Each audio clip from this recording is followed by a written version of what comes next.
কাশপিয়া কান থেকে হাত সরিয়ে জোরে জোরে কয়েকটা শ্বাস ছেড়ে জিজ্ঞেস করলো, নেহা বোন, তুই কি আরও চিল্লাফাল্লা করবি নাকি এখানেই সমাপ্ত? না মানে কানটাকে একটু যদি রেহাই দিতি। নেহা ভোঁতা মুখে বসে রইল, কিছুতেই মানতে পারল না সবাই মিলে তার বিরুদ্ধে এত বড় একটা ষড়যন্ত্র করে রাখবে। তোমরা আমাকে কেন নিয়ে এসেছো বলো? আমি কি বলেছি আমাকে নিয়ে যাও? যত সব। আমি তোমাদের নামে কিডন্যাপিংয়ের কেস করব বলে দিলাম। তোমাদের লিডারের নাম দিব নিখিল মেহমেদ চৌধুরী। জেরিন বৃষ্টি এবার মুখ খুলল, তুই চুপ থাকতো বোন, তোর যন্ত্রণায় ঘোড়াটাই বাদ হয়ে যাচ্ছিল। ঘুরতে গিয়ে পরে যত পারিস ঝগড়া করিস। দেখ, বাসায় বসে বেশি ফিল পাইতে না মারামারি করে। সাজেক গিয়ে মেঘ ভরা আকাশ দেখবি আর যা খুশি করবি। এখন তুই চুপ করে থাক। নেহা বিরস মুখে বলল, তোমরা সবাই সেজে গুজে এসেছো আর আমাকে দেখো চ্যাংদোলা করে তুলে এনেছে। এখন আমাকে একটু সুন্দর লাগছে না। আর আমি কি ওখানে গিয়ে এই এক কাপড়েই থাকবো নাকি? আমার লাগেজও তো আনিনি। সব দোষ তোমাদের ভাইয়ার, একটা খারাপ লোক। মিহির সরু চোখে তাকালো নিখিলের দিকে, 2-3 বার ধাক্কাও দিল। ছেলেটা কি শুনতে পেল না নাকি? নেহা যা চিৎকার দিয়েছিল, মনে হয়তো আশেপাশের এক এলাকার মানুষ উঠে গেছে শব্দে। মিহির নিখিলের কান থেকে টেনে ইয়ারফোন খুলে ফেলল। কি ভাই, সমস্যা কি তোর? দুনিয়া উল্টে গেলেও তো কিছু শুনতে পাবি না তুই। নিখিল নির্লিপ্ত কণ্ঠে বলল, গাড়ি চালানোর সময় শুধু সেখানেই মনোযোগ দিতে হয়, অন্য কিছু দেখার সময় নেই এত। কিছু মানুষের কাজই চিল্লাচিল্লি করে সিন ক্রিয়েট করা। এসব আগে থেকেই জানতাম আমি, তাই যাতে কিছু শুনতে না হয় সে ব্যবস্থা করে রেখেছিলাম। নেহা সূক্ষ্ম অপমান গায়ে মেখে বলল, গাড়ি থামান বলছি, যাব না আমি আপনাদের সাথে, বাড়ি চলে যাব। নিজেরা জোর করে এনে এখন আমার কথা শোনানো হচ্ছে। নিখিল এক ধমক দিয়ে বলল, রাতের বেলা ডোজ মনে হয় কম পড়েছে তোর। আয় এবার ডাবল ডোজ দিয়ে দি। 1 সপ্তাহ মুখ দিয়ে কথা বের হবে না। নেহার মুখ চুপসে যাওয়া বেলুনের মতো হলো। কি অসভ্য লোক, সবার সামনে কি যাতা বলে। নিখিলের কথা শোনা মাত্রই পেছনের সিট থেকে জেরিন সাব্বির পাশে বসা বৃষ্টি তীক্ষ্ণ দৃষ্টি রাখল নেহার ওপর। বৃষ্টি পাশে বসা রূপ একবার তাকিয়ে মনোযোগ দিল বাহিরের পরিবেশ দেখায়। নেহা ওড়নার কোনা আঙুলে পেঁচিয়ে ধরেছে, একটু পরপর সবার দিকে ঘুরে একবার মুখ ভেঙচি কাটল। বৃষ্টি তো মিনমিন করে বলে উঠল, কী রে বল না, কী ডোজ দিয়েছে ভাইয়া? না শোনার আগ পর্যন্ত তো আমার পেটের ভাত হজম হচ্ছে না। নেহা দ্বিগুণ চিবিয়ে চিবিয়ে বলল, তোর ভাইয়ের সাথে মিলে আমার সাথে এমন করার আগে মনে ছিল না, এখন আমিও তোদের চিনি না। দোস্ত শোন না আমার কথাটা, আমরা কি তোকে রেখে যেতাম কোনো দিন? তাই ভাইয়ার কথায় রাজি হয়েছে। আমাদের প্ল্যানটাও তো তোকে ছাড়া পূর্ণ হতো না। নিখিল ড্রাইভিংয়ে মনোযোগ রেখেই বলল, কী রে, কিসের প্ল্যান তোদের? বৃষ্টি কাচুমাচু ভঙ্গিতে তাকালো মিহিরের দিকে। মিহির নিখিলের দিকে তাকিয়ে বিরক্তি নিয়ে বলল, শালা, তুই ছোটদের কথা এত কান দিস কেন? তুই ছোটদের সাথে প্রেম করতে পারলে আমি ওদের কথায় কানও দিতে পারি। নেহা এবার নিখিলকে জিজ্ঞেস করলো, আপনি আমাকে গাড়িতে কিভাবে এনেছেন? আপনাকে বিশ্বাস নেই, সিঁড়ি দিয়ে টেনে টুনে আনেননি তো আবার? কি ভয়ানক, কি ভয়ানক কাণ্ড! আল্লাহ, আমার হাত পা কোমর। নিখিল দাঁতে দাঁত চেপে ধরে বলল, মাথা মোটা একটা। মাথা মোটা হবে আপনার 14 গোষ্ঠী। সাব্বির থমথমে মুখে বলল, ভাই বুঝি না, ঝগড়া করস তুই, আমাদের সবাইকে টানিস কেন বোন? নিখিল আবার বলল, তা নেহা, এত কী ভাবিস তুই? তোর জামাই এতটাও নির্দয় না, বউকে টেনে টুনে আনবে। আদর করে যত্ন সহকারে কোলে তুলে এনেছি তোকে। নেহা মুখ বাঁকালো, যত সব আদিক্ষেতা। কমলাপুর রেল স্টেশনে এসে গাড়ি থামলো ওদের। সবাই মিলে নামলো। নিখিল নেহাকে টেনে ধরে বলল, তুই পরে নামবি। নেহা ভুরুকুচকে জিজ্ঞেস করলো, কেন? তোকে চুমু খাবো তাই। নেহার চোখ ফেটে বেরিয়ে আসার উপক্রম। সবাই বেরিয়ে যেতেই নিখিল বের হলো, গাড়ির কাজ টেনে দিয়ে বলল, ওই ব্যাগে ড্রেস আছে, চেঞ্জ কর। নেহা অবিশ্বাস্য সুরে বলল, গাড়িতে? না, এই বাহিরে, সবার সামনে কর। নেহা মুখ কুঁচকে ফেলল বিরক্তিতে। নিখিল বের হয়ে গাড়ির দরজায় হেলান দিয়ে দাঁড়ালো। কিছুক্ষণ পরই নেহা বেরিয়ে আসলো। নিখিল চাবিটা দূরে দাঁড়িয়ে থাকা ড্রাইভারের হাতে দিয়ে দিল। নেহার হাত নিজের হাতের মুঠোয় পড়ে সামনের দিকে হাঁটা দিল। নিখিল কণ্ঠ খাদে নামিয়ে জিজ্ঞেস করল, তুই আমাকে গাড়ির দরজার সামনে দাঁড় করিয়েই ড্রেস চেঞ্জ করে ফেললি? নেহা, ডোর তো লকও করিনি, তোর কি ভয় লাগেনি যদি আমি লুকিয়ে দেখতাম তখন? নেহা চমৎকার হাসলো। কেন জানি কথাটা শুনে তার ভীষণ হাসি পাচ্ছে। নেহা হাসি থামিয়ে স্বাভাবিকভাবে উত্তর দিল, আমার স্বামী কোনো চরিত্রহীন পুরুষ নয় নিখিল ভাই, সে নিতান্তই সুপুরুষ। নিজের বউকে দেখার মাঝে দোষের কিছু নেই, কিন্তু সে এমনটা করবে না তাও আমি জানি। যদি দেখারই হতো, আপনার মতো বাজে কোনো চিন্তা থাকতো না তার মাঝে। তবে অনুমতির জন্য অপেক্ষা করতো না। আমার ইচ্ছেকে বেশি প্রাধান্য কোনো দিনই দিত না। নিখিল মুগ্ধ হলো। নেহা তাকে বিশ্বাস করে ভেবে পুলকিত হলো মন। মাঝে মধ্যে যে ছুঁয়ে দিই, সে সময় তো তোর অনুমতি নেই না নেহা। তখন কি তুই রাগ করিস? আমার ওপর বিরক্ত হয়ে যাস তুই? নেহা সামনের দিকে এগিয়ে গিয়ে বলল, বলবো না। নিখিল নেহার হাত শক্ত করে চেপে ধরে রেখেছে, যার ফলে নেহা সামনেও যেতে পারছে না। ট্রেনের সামনে দাঁড়িয়ে আছে বাকিরা। ট্রেন ছাড়বে আরও 20 মিনিট পর। নিখিল চাপা ধমকের সুরে বলল, উত্তর না দিয়ে আমার কাছ থেকে ছাড়া পাবি না এখন। চারিদিকে দেখ কত মানুষ, সবার সামনে তোর সাথে কিছু করলে নিশ্চয়ই তুই খুশি হবি না। নেহা দাঁতে দাঁত চেপে বলল, ব্ল্যাকমেল করছেন? নিখিল পকেট থেকে হাত বের করে চুলে হাত বুলালো। নেহার দিকে কিছুটা ঝুঁকে বলল, যা কিছু ভাবতে পারিস। আমি না চাইলে আপনি আমাকে কোনোদিনই ছুঁয়ে দিতে পারতেন না। মিসেস নেহা চৌধুরীকে ছুঁয়ে দেওয়া এতটাও সহজ না মিস্টার নিখিল মেহমেদ চৌধুরী। নিখিল ঠোঁট কামড়ে হাসলো। নেহাকে ফের জিজ্ঞেস করলো, তার মানে তুই চাস আমি তোকে ছুঁয়ে দিই? নিখিলের কথা বলার আগেই নেহা ছুটে চলে গেল বৃষ্টি জেরিনের কাছে। সবাই মিলে ট্রেনে উঠে পড়েছে। ওরা ইতিমধ্যে কেবিন নিয়েছে 2টা, তবে যাওয়ার সময় এক কেবিনেই সবগুলোতে ঘাপটি মেরে বসেছে। দূরে বসলে তো আড্ডা দেওয়াই হবে না। ট্রেন ছেড়েছে মিনিট কয়েক হবে। সাব্বির পায়ের উপর পা তুলে বসেছে, তার পাশে জেরিন এক প্রকার ঠেলাঠেলি করছে। কী রে ভাই সাব্বির, বড় বোনদের ন্যূনতম সম্মান তো দিবি নাকি? এখানে এমনি ছড়াইয়া বসলি কেন? জায়গা হচ্ছে না। সাব্বির চোখ ছোট ছোট করে বলল, তাই তো বলি একটু কম করে খা। দিন দিন মোটা হচ্ছিস, পরে দেখা যাবে তোর জামাই তোকে কোলে তুলতে গিয়ে চিৎপটাং হয়ে পড়ে যাবে। ইস, শেষমেশ মান-ইজ্জত সব শেষ। সাব্বিরের কথা শুনে নেহা আর বৃষ্টি শব্দ করে হেসে দিল। জেরিন জোরে এক ঘা বসিয়ে দিল সাব্বিরের পিঠে। নেহা আর বৃষ্টিকে চোখ রাঙানি দিল। মিহির বলে উঠল, তা তোরা কে কার টাকায় যাচ্ছিস ঘুরতে? আমার ভাই বড়লোক বন্ধু আছে, তার টাকায় যাচ্ছি। দোয়া করে দিয়েছি এমন বন্ধু আর কেউ না পাক। সাব্বির বলে উঠল, এটা কোনো কাজ করলাম মিহির ভাই? বড়লোক বন্ধু পাওয়ার ভাগ্যটা মেরে দিলা। মিহির চুলগুলো একবার ঠিক করে বলল, বুঝলি না সাব্বির, তোর উপকার করলাম, ফ্রিতে উপকার করতে নেই আজ বুঝলাম। দুষ্টু গরুর চাইতে শূন্য গোয়াল ভালো রে, তাই তো তোর ভালোর জন্য দোয়া করলাম। বৃষ্টি বলে উঠল, এরকমও কথা আছে? নাই মামার চেয়ে কানা মামা ভালো। নিখিল দাঁত বের করে হেসে বলল, এই না হলে আমার বোন? নেহা মুখ বাঁকিয়ে বলল, কাজে লাগলেই আমার বোন আমার ভাই, একটা সুযোগ সন্ধানী লোক। মিহির আবার বলল, তা বাকিরা বলে ফেলো কে কার টাকায় যাচ্ছ? সাব্বির ভাব নিয়ে বলল, ভাইয়ার টাকায়। নিখিল বলে উঠল, তোরা কি ভেবেছিস ফ্রি ফ্রি নিচ্ছি? এখন তোদের টাকা নেই তাই আমি দিয়েছি, সবগুলোতে টাকা ফেরত দিবি আমায়।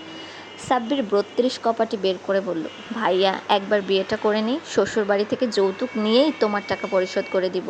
আমাকে এমনিতেও কেউ চাকরি বাকরি কিছু দিবে না, কোনো রকম টেনে টুনে পাশ করি। জেরিন বিরক্ত নিয়ে বলল, তোরে কেউ মেয়ে দেবে কিনা সন্দেহ, আবার দিবে যৌতুক। তোর নামে তো আমি আগে কেস কর্মশালা, পরে মেয়ে পক্ষ। সাব্বির আহাজারি করে বলল, আল্লাহ এক্ষুনি মাটি ফাঁক করো, আমি থাকতে চাই না এই ধরনীতে। কি বইন দিলা মাবুদ, সবই ঘষেটি বেগম মির্জাফরের খালা। রোপ তীব্র বিরোধিতা করে বলল, নবাব সিরাজউদ্দৌলার খালা তো ঘষেটি বেগম, মির্জাফরের খালা হলো কেমন? বৃষ্টি একটা মেরেছে রোপের মাথায়, এই তুই চুপ থাকতো আলট্রা বিল্ডিং পোলা। বৃষ্টি একটা মেরেছে রোফের মাথায়, এই তুই চুপ থাকতো আলট্রা বিল্ডিং পোলা। এত পড়াশোনা করলে বউ পাইতি না তুই, এমনি কথায় কথায় তুই প্রশ্ন করলে মাইয়া তোরে রেখে ভাগবো। সাব্বির বলে উঠল, বুঝলাম না ভাই, আমারে দত্তক নিল নাকি ওরে? কোনো দিক দিয়েই তো মিলে না। আমার বাপ এইটারে কেমনে ডাউনলোড করলো? নিখিল এবার দিয়েছে সাব্বিরকে একটা, মুখে লাগাম দে ছাগল, বাপ মাকে অন্তত ছাড় দে। সাব্বির ভোতা মুখে বলল, তোমরা সবাই মিলেই এত মার মারছো, আমার বউয়ের জন্যও কিছু জায়গা বাকি রাখো তো নাকি, যাতে বলতে পারি তোমার জামাই একদম ইনটেক। মিহির এবার জোরে বলে উঠল, এ ভাই থাম তোরা, আমার প্রশ্নটাকে গুরুত্ব দিচ্ছিস না তোরা? এবার বাকি দুজন বলো। শেষে নেহা। বৃষ্টি জেরিন হেসে বলে উঠল, বইনের জামাইয়ের টাকায় যাচ্ছি, বউয়ের বড় বোন ছোট বোন, তাদের কিছু দিলে আর ফেরত দিতে হয় না। সাব্বির চোখ বড় বড় করে বলল, তোদের এই গোবর মাথায় সারকে দিল, এ বুদ্ধিটা আমাকে আগে দিবি না তোরা? তাহলে তো আর যৌতুক নেওয়া লাগতো না, আমার বিয়েটাও ভাঙতো না। রোফ বলল, তোমার বিয়ে হচ্ছিল কখন? তুই চুপ থাক ভাই রোফ, কল্পনাও করতে দিবি না। যা ডাকাত বাপ জীবনে তো বিয়ে করাবে বলে মনে হয় না।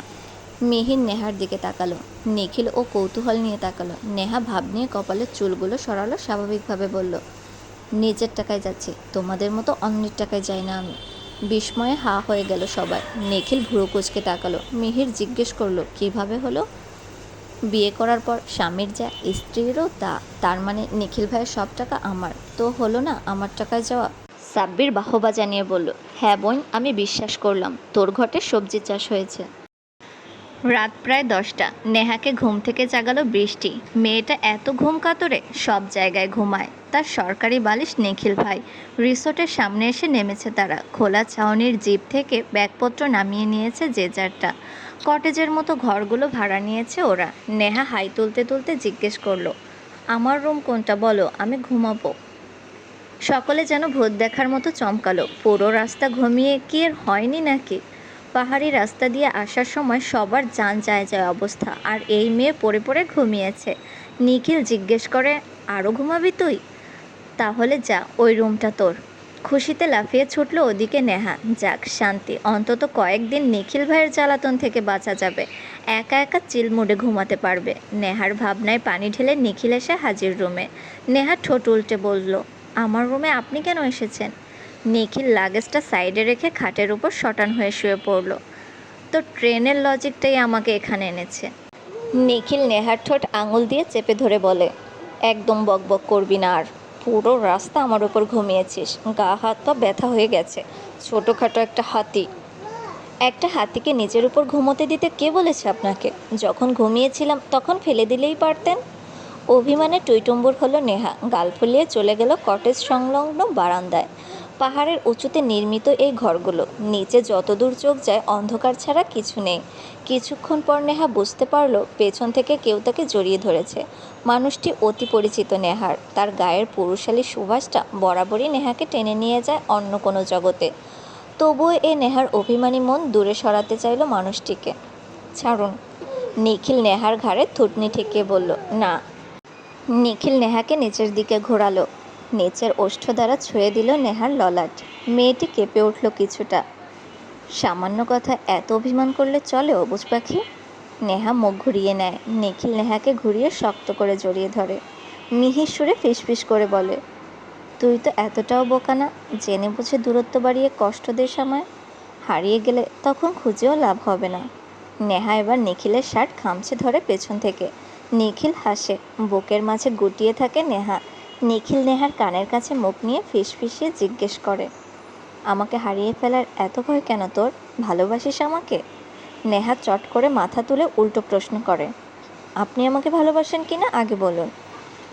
প্রশ্ন আমি আগে করেছি, কিন্তু উত্তর আপনি আগে দিবেন। কেন? তোর কথা এখন শুনতে হবে আমাকে? হ্যাঁ, শুনতে হবে, বলুন।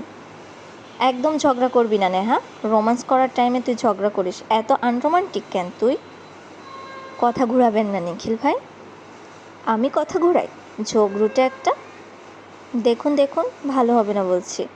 নেহা নিখিলের থেকে নিজেকে সরিয়ে নিয়ে বলে, আমি একজনকে ভালোবাসি, কিন্তু তার নাম তো আপনাকে বলবো না। আগে নিজে বলুন, পরে আমারটা আমি বলবো। বলে ফেল নেহা, এতে তোরই লাভ। নেহা ভ্রু বাঁকিয়ে জিজ্ঞেস করে, কী রকম লাভ? আপনি কি মহান সেজে তার কাছে রেখে আসবেন নাকি আমাকে? নিখিল ততক্ষণে রুমে চলে এসেছে। নিখিল সম্মতিসূচক হ্যাঁ বলতে তেড়ে আসলো নেহা। পা হড়কে বিছানায় পড়ে যায় নিখিল। নেহা বিছানায় উঠে নিখিলের ওপর চড়াও হয়, কলার চেপে ধরে বলে, নিজের বউকে অন্যের কাছে দিয়ে আসবি তুই? নেহার চুলগুলো খুলে পড়েছে নিখিলের মুখে। নিখিল আঙুল উঁচিয়ে বলল, আমার ওপর থেকে সর নেহা, তুই তোকারি করবি না একদম। আমি তোর থেকে বড়, ভুলে যাবি না। 100 বার ভুলে যাব। ঘরের ভিতর এত সম্মান দিতে পারবো না আমি। সবার সামনে আপনাকে সম্মান দিতে দিতে মাথায় তুলে ফেলবো, কিন্তু এখন পারবো না। আপনি একটা বদলোক। আমাকে অন্য কারোর কাছে দিয়ে আপনি আপনার ওই শাকচুন্নি মার্কা গার্লফ্রেন্ডের কাছে যাবেন? মেরে রেখে দিব দুটোকে। নিখিল নেহাকে নিজের উপর থেকে সরিয়ে এবার নেহার উপর আছোয়া হয়ে শুয়ে পড়ল। নেহা এবার একদম শান্ত নদীর মতো হয়ে গেল। নিখিল ভ্রু নাচিয়ে জিজ্ঞেস করলো, এবার বল, কি বলছিলি? তুই নিজেই তো বললি তুই অন্য কাউকে ভালোবাসিস, তার কাছেই তো থাকতে চাইবি, এটা স্বাভাবিক। নেহার কণ্ঠনালী কেঁপে ওঠে এবার। তারপরও দমে যায় না সে। কেন, শুনতে পাননি আপনি? আর আমি বললেই আপনাকে কেন সব কথা শুনতে হবে? ভালো কথা তো জীবনে শুনেন না। কাকে ভালোবাসেন তার নাম বলুন, আমি নিজে গিয়ে রেখে আসবো আপনাকে তার কাছে। নিখিল এবার নেহার ঘাড়ের উপর কামড় বসায়। নেহা ছটফট করে ওঠে নিজেকে ছাড়ানোর জন্য। এবার নিচ থেকেই সরে পড়ে নিখিল। নেহা একটা বালিশ ছুঁড়ে মারে নিখিলের দিকে, রেগে বলে ওঠে, আপনাকেও আমি কামড়ে দিব, বলে দিলাম। ঠিক আছে দে, তবে আমি যেখানে দিয়েছি সেখানে দিতে পারলে আমার কোনো সমস্যা নেই। নেহা জোরে বলে ওঠে, অসম্ভব। সাব্বির বিরস মুখে বলে, আজ একটা বউ থাকলে তোদের মতো লতিফা বানুদের সাথে আড্ডা দিতে হতো না আমার। নিখিল ভাই আর নেহার তো হানিমুনও হয়ে যাচ্ছে এই ফাঁকে। মিহির নাকচ করে বলল, এদের হবে হানিমুন? দেখ গিয়ে মাথা ফাটিয়ে বসে আছে দুজন দুজনের। জেরিন হাই তুলে বলল, কাল আড্ডা দেওয়া যাবে, সবাই গিয়ে ঘুমাও এবার। নিখিল ভাই টায়ার্ড তাই আসেনি, নেহাকে তো চিনিসই, ঘুমাচ্ছে কুড়েটা। সব সময় উল্টোপাল্টা চিন্তা বন্ধ কর তুই সাব্বির। নিখিল সদ্য গোসল সেরে এসেছে। নেহা সুযোগ বুঝে নিখিলের ফোন ঘেঁটে ঘুটে দেখছে। বাড়ি থেকে ফোন এসেছিল, সে সুবাদে ফোন আর লক হয়নি। গ্যালারিতে একদম চিরুনি তল্লাশি চালাচ্ছে কোনো মেয়ের ছবি আছে কিনা। একটা ফোল্ডারে লক করা দেখে নেহা ভ্রুকুটি করল। আবার ফোল্ডারের নাম দেখে কি প্রেম প্রেম মাই লাভ। নেহার হাত থেকে হঠাৎ ফোন ছিনিয়ে নিল নিখিল। আপনার মাই লাভটা আবার কে? লকটা একটু খুলে দেন দেখি। নিখিল সত্যি এবার ক্লান্ত। আর মেয়েটাকে দেখো, সারাদিন ঘুমিয়ে এখন বকবক করছে। নিখিল গম্ভীর কণ্ঠে বলল, নেহা একদম বাড়াবাড়ি করবি না। সব সময় দুষ্টুমি কিন্তু মেনে নিব না আমি। বড় হচ্ছিস না তুই? সব কিছুতে এত কৌতূহল কিন্তু ভালো নয়, সময় হলে সব জানতে পারবি। নেহা ফ্যালফ্যাল নয়নে তাকালো। সত্যি মনে হয় বাড়াবাড়ি করে ফেলেছে আজ। নেহার মন খারাপ হলো। সামান্য ফোল্ডারই তো দেখতে চেয়েছে, না করলেই তো হতো। নেহা নিজের মনকেই ধমকায়, কয়দিন যাবৎ বেশি লাফালাফি করছে। নেহা ছোট করে বলে, সরি। নিখিল কিছুক্ষণ নেহার দিকে তাকিয়ে থাকে। নেহা হাসি দিয়ে বলে, ঘুমান আপনি, আমি ঘুম আসলে ঘুমাবো। নেহা আবার নিজের ফোনের দিকে নজর দিল। হেডফোন গুঁজে দেয় কানে, লাইট অফ করে দেয় নিচ থেকে। সত্যি বলতে নেহার ভীষণ মন খারাপ হয়েছে। কি আছে এমন মোবাইলে, একটু ধরেছে বলে কথা শুনিয়ে দিবে? আর ধরবে না নেহা মানুষের মোবাইল। নেহার খেয়ালও নেই নিখিলের দিকে। নিখিল এখনও চুপচাপ দেখছে নেহাকে। নিজের করা ব্যবহারে নিজেই গিল্টি ফিল করছে। নেহা যে মন খারাপ করেছে তা বুঝতে বাকি নেই তার। কিন্তু নেহা একবারের জন্য প্রকাশ করলো না। কিন্তু কেন? পরীক্ষা দেওয়ার পর যতদিন কাটছে ততদিন নেহা ভীষণ খুশি ছিল নিখিলের সাথে। নিজে থেকে কথা বলতো, দুষ্টুমি করতো, বকা দিলেও ওসব গায়ে মাখতো না। কখনো তো সরি বলতো না, এখন কেন বলল? মেয়েটা আবার নিজেকে লুকিয়ে রাখা শুরু করলো না তো? আঁতকে উঠল নিখিলের প্রেমিক সত্তা। নেহা ততক্ষণে চোখ বুজে ফেলেছে নিজের। নিখিল শুধু তাকিয়ে রইল। ঘুম উবে গেছে তার। হৃদয়ে কেমন অদৃশ্য দহনে পোড়াচ্ছে তাকে। কেন যেন কোনো শব্দ বের হলো না কণ্ঠনালী থেকে। সকালে ঘুম দেরিতে ভাঙল নিখিলের। নেহাকে পাশে না দেখে ঘড়িতে সময় দেখল 9:30 বাজে। নিখিল ফ্রেশ হয়ে বের হতেই দেখল সবগুলোতে মিলে চা খেতে খেতে হাসাহাসি করছে। নেহাকে হাসতে দেখে নিখিলের অশান্ত মন কিছুটা শান্ত হলো যেন। সবাই মিলে ঘুরতে বের হলো। সবুজে ঘেরা আঁকাবাঁকা রাস্তা গাইড সাথে নিল তারা। ক্লান্ত হয়ে সন্ধ্যায় বাড়ি ফিরেছে সবাই। রাতের খাবার খেতে যাবে পাশে একটা হোটেলে। ওখানকার খাবার দেখে নাকি সাব্বিরের ভীষণ খাওয়ার ইচ্ছে জেগেছে। রাতের বেলা রিসোর্টের আশপাশ ঘুরে দেখছিল নেহা। কেউ একজন ওর হাত চেপে ধরে। নেহা ভয়ে ছিটকে দূরে সরে যায়। একজন অত্যাধিক সুদর্শন ছেলে, অনেকটা নিখিলের মতোই লম্বা চওড়া। ছেলেটার পাশে আরও একটি ছেলে দাঁড়িয়ে, তার হাতে কিছু ফাইল। পাশে থাকা ছেলেটি ধীর কণ্ঠে বলল, স্যার কি করছেন কি এখানে? কেউ দেখলে সমস্যা হয়ে যাবে। ও কি সত্যি এখানে ছিল, নাকি আমি ভুল দেখলাম সিফাত? না স্যার, ওটা নেহা ম্যামই ছিল। এখানে কার সাথে এসেছে? চৌধুরী পরিবারের সবাই এসেছে নাকি? সিফাত নামক ছেলেটির সাথে নেহাকে অনুসরণ করলো সুদর্শন যুবকটি। নেহা ভয়ে আড়ষ্ট হয়ে গেছে। এক ছুটে গিয়ে পড়ল নিখিলের বুকে। নিখিল ফোনে কথা বলা অবস্থায় ছিল। নেহাকে হাঁপাতে দেখে ফোন রেখে নেহার গালে হাত রেখে জিজ্ঞেস করে, কি হয়েছে, ভয় পেয়েছিস? অতিরিক্ত ভয়ে নেহা কথা বলতে পারল না, কিন্তু নিখিলের থেকে দূরে সরে পেছনে গিয়ে দাঁড়ালো। তোতলানোর সুরে বলল, আসলে সরি নিখিল ভাই, আমি একটু ভয় পেয়ে গিয়েছিলাম, তাই ছুটে এসে আপনার উপর পড়ে গিয়েছিলাম। ব্যথা পাননি তো আপনি? নিখিল নেহার দুগালে আগলে ধরে বলে, কি বলছিস এসব? তুই ধরলে আমি ব্যথা কেন পাবো? এমন করছিস কেন? বল আমাকে, কী দেখে ভয় পেয়েছিস? মিহির চলে আসলো ওখানে, পরপর বাকিরা। মিহির অবাক কণ্ঠে বলল, সাহিল ইশরাক খান এখানে? নিখিল যেন ভয়ানক কোনো কিছু শুনে ফেলেছে। নিখিল নেহার দিক থেকে দৃষ্টি সরিয়ে তাকালো সামনে। রিসোর্টের চকচকে আলো স্পষ্ট দেখা যাচ্ছে ছেলেটিকে। নিখিল আর শাহিন নামক অজ্ঞাত ব্যক্তির দৃষ্টি বিনিময় হলো, যেন ভয়ানক কোনো তাণ্ডবলীলার আভাস দিচ্ছে তাদের চোখজোড়া। নেহা নিখিলের পেছন থেকে উঁকি দিয়ে দেখল ছেলেটিকে। সাহিল রাগে ফুসফুস করতে লাগলো। সাহিলকে রাগতে দেখে সিফাত আশ্বস্ত সুরে বলল, স্যার আপনি তো ম্যামকে ভালো করেই চেনেন, যা ভাবছেন ভুল স্যার। নিখিল মেহমেদ চৌধুরী তো নেহা ম্যামের কাজিন, ভাই হিসেবে আগলে ধরেছিল। তাই যেন হয় সিফাত, না হয় আমি দুনিয়া থেকে সরিয়ে দিব ওই নিখিলকে। নেহার দিক হাত বাড়ালে ওই হাত কেটে নিব আমি, শিয়াল কুকুরে খাইয়ে দিব। কিন্তু স্যার ম্যাম তো ভয় পেয়েছে আপনাকে। ভালোবাসা দিয়ে ভয় কাটিয়ে দিব আমি। এখন এখান থেকে চলো। জানপার্কিটাকে বেশি ভয় দেখানো উচিত হবে না। ইউ নো না কতটা অসুস্থ, ব্রেনে একদম প্রেশার যাতে না পড়ে ওর। গার্ডদের বলে দিবে পাহারা দিতে, আমার প্রাণ ভ্রমর এখানে আছে।